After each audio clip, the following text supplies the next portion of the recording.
안녕하십니까. G7 클리닉의 조인배 원장입니다. 오늘은 케이스 리포트를 하나 해보겠는데 전신 제재 수술 케이스에 대해서 한번 설명해 드려 보도록 하겠습니다. 보통 지방 흡입을 한 부위를 한 번만 하는 경우도 환자 입장에서는 신경도 많이 쓰이고 무서운 일인데, 이제 가끔 재수술을 하시는 분들도 있고, 그리고 더 드물지만 전신을 제재 수술을 하시는 분들도 저에게는 있습니다. 그래서 이분 같은 경우도 좀 안타까운 사연인데, 수년 전에 지방흡입을 전신을 한번 하고 6개월 전에 서울에까지 올라오셔가지고 또 전신을 재수술을 했는데, 그럼에도 불구하고 이제 상당한 문제가 있어서 마지막이라고 생각하고 저에게 와서 전신을 재수술했던 분의 케이스입니다. 사진을 먼저 보시면은 이제 앞모습에서 팔도 2번 했었는데 팔에 요철이 이렇게 큰 굴곡 요철이 양쪽에 비대칭적으로 심하게 있었던 수술 전 모습이고, 보시면 팔을 들었을 때도 이전 2번의 수술이 모두 좀 문제가 있어서 이제 들었을 때 매끄럽지 못한 이런 굴곡들이 많이 보이던 상황이었습니다. 뒷모습에서도 이제 흉터들도 이렇게 좀 보이는 곳에 뚫어서 이게 이제 섬세하지 못한 흉터의 위치라고 생각을 합니다. 양쪽 모습도 좀 문제가 비대칭이 있었고, 오른쪽 브라라인 밑으로 지방이 좀 남아 있었고, 앞모습에서도 팔뿐만 아니라 복부 쪽에 이제 가로로 이렇게 함몰과 선이 많이 있고, 군데군데 딤플과 요철이 많이 있었고, 흉터도 보기 싫은 위치에 크게 남아 있었던 케이스입니다. 뒷모습도 보시면 실루엣이 매끄럽지 못한 그런 모습이었습니다.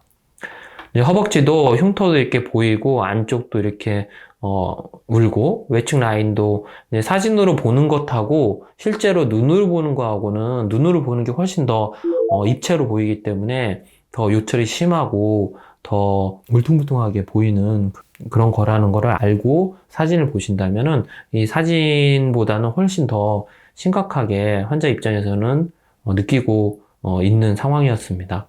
옆모습에서도 보시면 허리에서 힙, 허벅지로 연결된 라인이 약간 둔하면서도 힙주름 밑으로 잔주름들이 많이 형성되어 있으면서 힙이 처진 그런 상태였습니다. 뒷모습에서 보시면 양쪽에 힙주름이 한 4-5줄씩 있고, 힙주름이 밑으로 형성되어 있는 그런 상태고, 힙 바로 밑쪽으로 이제 가로로 긴 함몰이 있어서 매우 스트레스였고, 허벅지 안쪽도 요철이 좀 있는 상태였습니다.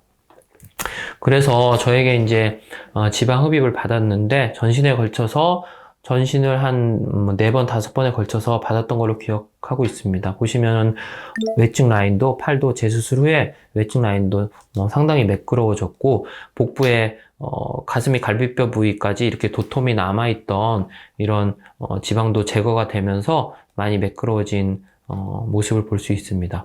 이분이 이제 특별히 약간 앞쪽에서 약간 비스듬히 본 그런 각도에서 요철이 심해 보였는데, 그 각도에서 찍은 전 사진과 후 사진을 비교해 보시면 많이 매끄러워진 것을 확인할 수 있고, 왼쪽 팔도 이렇게 굴곡이 심했었는데 많이 매끄러워졌습니다.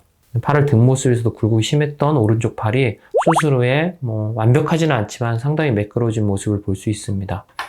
이제 복부 사진에서도 복부 전체를 다 하지는 않고 아랫배 쪽에는 약간의 이식을 하고, 윗배 쪽 위주로 남은 곳은, 지방이 남은 곳은 윗배에 많이 남았기 때문에 윗배 위주로 하고, 아래쪽에는 약간의 지방 이식을 해서 평평하게 만든 케이스입니다. 수술 전후에 완벽하지는 않지만 많이 호전된 모습을 볼 수 있습니다. 이제 힙 교정술이 이제 제일 어려운 수술이었는데, 이분이 힙이 좀 처지고 여러 줄로 있어가지고 스트레스였는데, 힙 주름도 하나로 합쳐지고 주름도 좀 업된 그런 모습을 볼 수 있습니다. 클로즈업 사진에서도 힙 모양이 전체적으로 실루엣이 허리부터 골반, 승마 힙으로 연결된 라인도 매끄러워지고, 엉덩이는 약간 아담하면서 볼륨감 있게 변하면서 힙 주름도 많이 호전된 모습을 볼 수 있습니다. 지방흡입을 할 때에는 병원을 잘 고르는 게 누누이 얘기하지만 매우 중요하다고 생각합니다. 병원이 이제 굉장히 크다고, 큰 병원이면 수술 무조건 잘할 것 없다는 생각을 하지만 사실은 이분 같은 경우의 케이스를 보면은 두 번째가 매우 큰 병원에서 했었는데 사실은 문제가 있었듯이 병원이 크다고 수술을 꼭 잘하지는 않습니다. 수술 실력은 눈에 보이지 않기 때문에 그런 수술 실력을 알아내기는 사실은 어렵습니다. 그러려면은 깊은 상담을 통해서 진짜 본인을 수술해줄 의사가 어느 정도 경력이 있는지, 얼마나 섬세한지, 그리고 문제가 있을 시에는 끝까지 책임져 줄 수 있는 그런 마인드가 있는지도 꼼꼼히 알아보시고 수술을 결정해야 되고, 첫 번째 수술이 잘못됐으면 두 번째 수술은 꼭 성공하라는 법은 없습니다. 저에게 7번째 같은 부위를 저에게 와서 7번째 수술을 저에게 받으신 분들도 있듯이, 첫 번째 수술이 잘못됐으면 두 번째는 더 신중히, 더 꼼꼼히, 더 열심히 알아봐야만 꼭 성공할 수 있다고 생각합니다. 이분 같은 케이스가 바로 그런 케이스죠.